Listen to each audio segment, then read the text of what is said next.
भगवान जो है 7वें अध्याय के 25वें श्लोक में साधारण मनुष्य मानने में क्या कारण है। जैसे भगवान को लोग साधारण मनुष्य मानने लगते हैं, इसके पीछे क्या कारण है। इसका इसका कारण भगवान आगे के 25वें श्लोक में बता रहे हैं।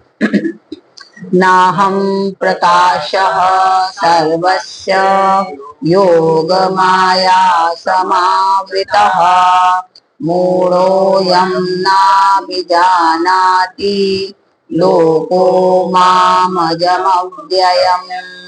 मूढ़ोऽयं नाभिजानाति, मैं अज और अविनाशी हूँ ना, अर्थात जन्म मरण से रहित हूँ। न मेरा जन्म हो रहा है न मरण हो रहा है। ऐसा होने पर भी मैं प्रकट और अंतर ध्यान होने की लीला करता रहता हूँ। कभी प्रकट हो जाता हूँ और कभी अंतर ध्यान हो जाता हूँ। ये तो मेरी लीला है, ये मैं लीला करता रहता हूँ। तो जब मैं अवतार लेता हूँ तब भी मैं अजन्मा रहता हूँ और फिर भी अवतार ले लेता हूँ। जन्म नहीं हुआ लेकिन मैंने अवतार लिया, है ना। और अव्ययात्मा रहता हुआ भी अंतर ध्यान हो जाता हूँ, जबकि मैं सबकी आत्मा में हूँ, लेकिन फिर भी मैं अंतर ध्यान हो गया हूँ। मैं किसी को दिख नहीं रहा हूँ, अंतर ध्यान हो गया हूँ। वही जैसे मैंने सूर्य का उदाहरण दिया आप लोग को, सूर्य है लेकिन नहीं दिख रहा है। तो सब लोग सोचते हैं सूर्य तो गया, सूर्य तो अस्त हो गया, लेकिन सूर्य तो है, सूर्य तो वहीं पर है, बल्कि उसी स्थान पर है, हिला ही नहीं वहां से, है ना। पृथ्वी हिली, सब लोग सोचने लगे, वही कहने लगे। तो इसलिए जो मेरे को इस प्रकार जन्म मरण से रहित मानते हैं वे तो असमूढ़ है। वो मूढ़ नहीं है जो मान रहे हैं कि हाँ भाई जन्म मरण से रहित है भगवान। तो वो कौन है? असमूढ़, मतलब मूर्ख नहीं है, वो बुद्धिमान है, असमूढ़ है वो। और जो मेरे को साधारण प्राणियों की तरह जन्म होने वाला या मृत्यु होने वाला मानते हैं, वो क्या है? वो मूढ़ व्यक्ति है। मूर्ख है, उनका समझ में नहीं आ रहा है कि मैं तो अजन्मा हूं, तभी मेरे को समझ रहे हैं मैं अविनाशी हूं। तो भगवान को अज अविनाशी ना मानने में कारण है कि इस मनुष्य का भगवान के साथ जो स्वतः अपनापन है, अपनापन है ना सहज में हम लोगों का, उसको भूलकर इनको शरीर को अपना मान लिया। कि भगवान को जैसे शरीर को माना कि हाँ ये भगवान प्रकट हुए तो यही केवल भगवान है, ये मानने लगते हैं हम लोग। जबकि भगवान तो कभी कहीं जाते ही नहीं है, भगवान तो परमानेंट रहते हैं, हमेशा है ना, वो तो कभी नहीं गए।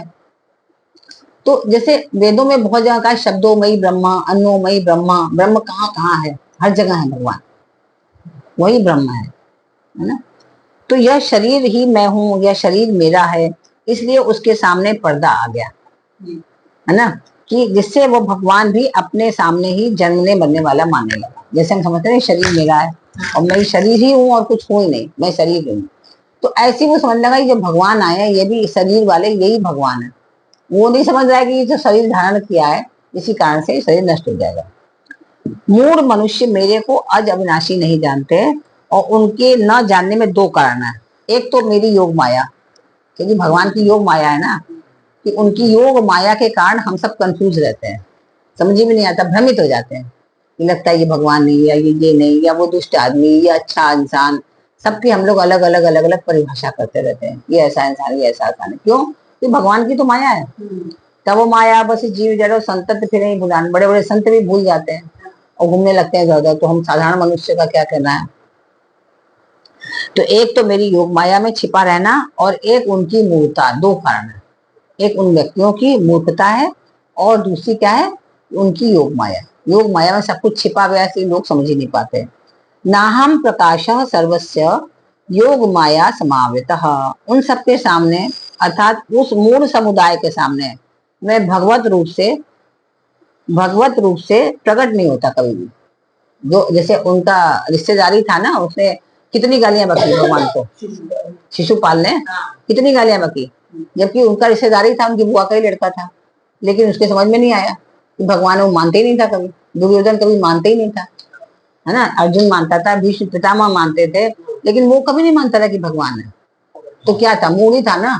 क्या गति हुई उसकी? तो सारे जितने भी दुष्कर्म हो सकते सब करते थे उन लोग, कोई भी छोड़ते नहीं थे, सारे दुष्कर्म करते थे। तो क्या होता है कि भगवत रूप में जान रहे हैं लेकिन मानते कभी नहीं है। तो क्या होता है कि मेरे को साधारण मनुष्य मानकर वो अवहेलना करते हैं, उनकी अवहेलना कर रहे हैं। क्या ये कुछ नहीं करेगा, कृष्ण ऐसे ऐसे देखते हैं भागवत में कैसे कैसे बोलते हैं, भगवान को समझ ही नहीं पा रहे लोग कि भगवान क्या चीज है। तो तो क्या भगवान कह रहे हैं कि उनके सामने मैं अपने भगवत स्वरूप से कैसे प्रकट हूँ, जो मेरे को मान नहीं तो मैं क्यों प्रकट हूँ। वो तो कोई बहुत ही ऐसी बाध्यता हुई तब भगवान प्रकट हुए, जब उन्होंने दुर्योधन ने कहा कि इसको बंद कर दो इसको, तब भगवान ने अपना विराट दिखाया, तो उसकी बुद्धि सही हो गई उसकी तब। लेकिन फिर भूल गया वो, फिर वही करने लगा काम, फिर नहीं समझ पाया। तो जो मेरे को अज अविनाशी नहीं मानते, प्रत्युत मेरे को जन्मने और मरने वाले मानते हैं, उनके सामने मैं अपनी योग माया में छिपा रहता हूँ। जब मानते थे तो ठीक है, छिप गए भगवान उनकी योग माया में, किसी को दिखाएंगे थोड़ी, आपको क्यों बताएंगे। परंतु जो मेरे को अज अविनाशी और संपूर्ण प्राणियों का ईश्वर मानते हैं, जिसने मान लिया कि भाई यही संपूर्ण प्राणियों का ईश्वर है, यही अविनाशी है, और मेरे में श्रद्धा विश्वास भी रखते हैं जो प्राणी, उनके भावों के अनुसार मैं उनके सामने प्रकट हो जाता हूँ, जैसे उनका भाव रहता है। अगर आपने बाल रूप के माना कि बंदों बाल रूप श्री रामों के, भगवान को बाल रूप में ही हम मान रहे हैं, तो आप बाल रूप में भगवान प्रकट हो जाएंगे। आपने सखा रूप में माना, सखा रूप में प्रकट होकर आपकी सहायता कर देंगे। तो जिस रूप में आप उनको मानोगे उस रूप में ही आपके सम्मुख प्रकट होकर आपकी करेंगे। तो जो भगवान की योग माया जो है वो बहुत विचित्र है, बहुत ही विलक्षण है, अलौकिक है। तो मनुष्यों का भगवान के प्रति जैसा भाव होता है उसके अनुसार वे ही योग माया समावित भगवान को देखते हैं। जैसे भी उनकी वो होती है ना, वैसे फिर भगवान को वो देखने लगते हैं। जैसे इसमें कहा कि जिस समय भगवान श्री कृष्ण बलराम जी के साथ रंगभूमि में पधारे थे ना, जब अक्रूर ले गया आकर के भगवान श्री कृष्ण को, तो पहले तो अक्रूर ही बहुत ही सोचता रहा कि अरे ये तो क्या है, बालक है, ये क्या करेंगे युद्ध। जब रथ पे लेके जा रहा था तो भगवान कृष्ण जो है ना, कितने 12 या 13 साल के थे, छोटे से थे। वो कभी कभी उछल के इधर जा रहे हैं, कभी उधर जा रहे हैं, कभी हंस रहे हैं, कभी कुछ कर रहे हैं। तो अक्रूर जी को ये लगा कि ये तो गलत कह दिया, कंस के पास जाएंगे, इतना भोला भाला इतना मासूम सा बच्चा जो खिलवाड़ करने में लगा है, कंस क्या करेगा, कंस तो मार डालेगा तुरंत। मैं तो दोषी हो जाऊंगा, मैं तो बड़ा बहुत गलत काम कर रहा हूँ, बड़ा क्या करें, बड़ा एकदम घबरा गया। तो रथ को रोका उसने, और रथ को रोक के जाके जमुना जी में नहाने लगा, सिर डाला अपना। जैसे सिर डाला तो देखा कि जमुना जी के अंदर ही जो है भगवान वही दिख रहे हैं, कृष्ण भगवान, और चक्र लिए हुए और शेष सैया पे लेटे हुए हैं। तो देखा अरे शकल तो वही दिख रही है। तो उसने निकल के फिर बाहर देखा, तो उसने जब बाहर निकल के फिर देखा तो देखा वही बैठे हैं कृष्ण, जो शकल वहां दिख रही है कि चक्रधारी और शेष सैया पे बैठे हुए हैं। तो फिर घबराया कि अरे ये तो वही दिख रहा है। फिर अंदर झांका तो फिर देखा कि वही दिख रहे हैं भगवान। उसके समझ नहीं आया कि है क्या। तो थोड़ी देर बाद देखा कि भगवान जो है वहीं पे जो रथ पे बैठे हुए वही चक्रधारी बैठे हुए और सैया पे लिखे हुए शेष सैया। तो हाथ जोड़ के बैठ गया, ये तो समझ में नहीं आ रहा कि क्या हो रहा है ना। तो भागवत में ये बताया गया है कि जिस समय भगवान श्री कृष्ण बलराम जी के साथ रंगभूमि में पधारे, अक्रूर जी जब उनको लेके गए, उस समय जब पहलवानों को और जो ब्रज के कठोर शरीर वाले साधारण मनुष्यों को, तो वो ऐसे लगने लगे कि ये बहुत मजबूत व्यक्ति है कोई कृष्ण भगवान। जो पहलवान लोग दिख रहे थे ऐसे लगा कि तो बड़े स्ट्रॉन्ग है, ये तो लड़ सकते हैं बहुत ज्यादा। और जो स्त्रियां थी उनको लगे ये तो साक्षात कामदेव, इतने सुंदर, इतने प्यारे, ऐसे लगने लगे। और जो गोपियां थी उनको तो लगे, जो गोप लोग उनके संग गए थे, उनके सखा लोग लगे तो मेरे कृष्ण है, मेरा कान्हा है, प्यारा प्यारा सा। और जो दुष्ट राजा थे उनको लगे कि तो कोई बहुत बड़ा शासक है दुष्ट, जो हम लोग पर शासन करना चाहता है, उनको ऐसा लगने लगा, जबकि एक ही भगवान है। और जो उनके माता पिता थे वसुदेव देव की, उनको, और जो बड़े बूढ़े थे उनको तो लगे कि अरे ये तो मेरा ही बच्चा है ना। और जो कंस था उसको क्या लगा कि साक्षात मृत्यु आ गई मेरे सामने।